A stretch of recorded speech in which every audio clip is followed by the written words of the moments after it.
Hi, I'm Lauren Rosella. Today in our beginner yoga series, we will be demonstrating Sphinx, Chaturanga, and Cobra.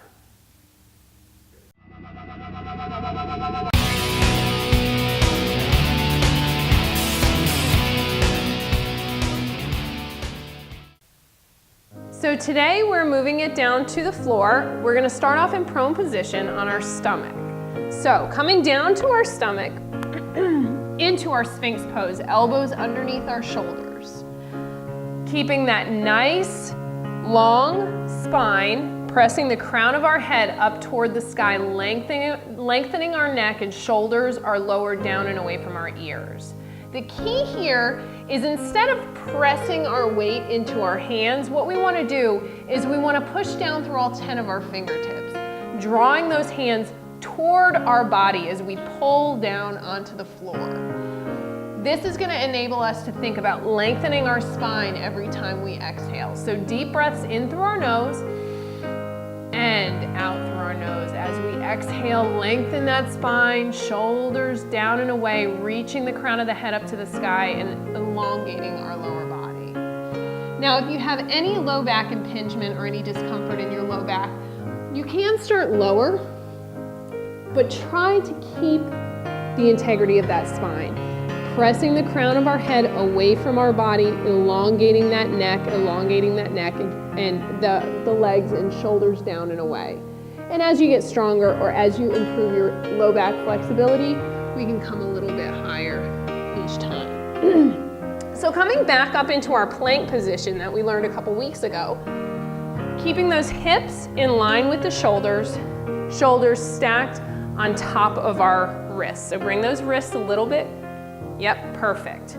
So we're going to start with our variation, a typical chaturanga. As we keep our elbows nice and tight toward our body, we're going to lower our body down to the floor as slowly as we possibly can, keeping that nice long plank position. So now, coming into a modified version of a plank as well as a modified version of chaturanga, we're going to lower down to our knees, and we're going to drop those hips toward the floor, keeping that nice plank position, pressing up through our shoulder blades, rounding our back. You're sinking. Yep, pressing up through our shoulder blades and keeping that belly in tight. So we want to keep a nice line between our head, our shoulders, and our hips in our modified plank position. Same thing, as we exhale, we're going to lower our body down to the floor as we keep our elbows nice and tight, being sure not to let our hips drop first. Making sure we keep that core engaged as we lower our shoulders down to the floor. Deep breath in and out through our nose. So now we're going to come into our cobra position. Lying down on the floor, wrists right underneath our shoulders.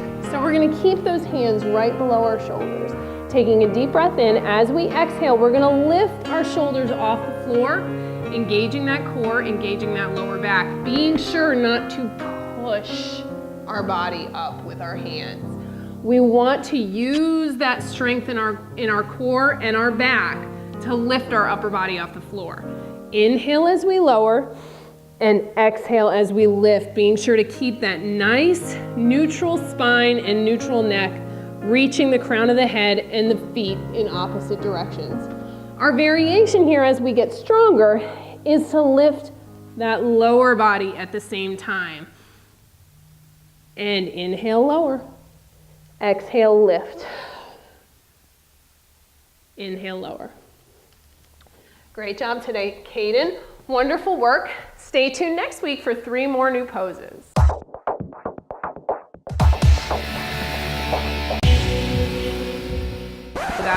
And something else that I can't remember.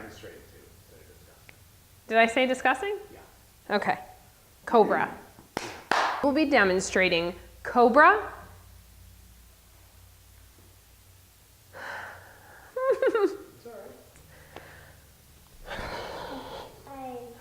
You want to do down dog? All right, come here, Lucy. Let's do down dog. Come here. Get on your mat. Can we do plank? Plank? Okay, how about child pose? Child pose? Down dog. Down dog.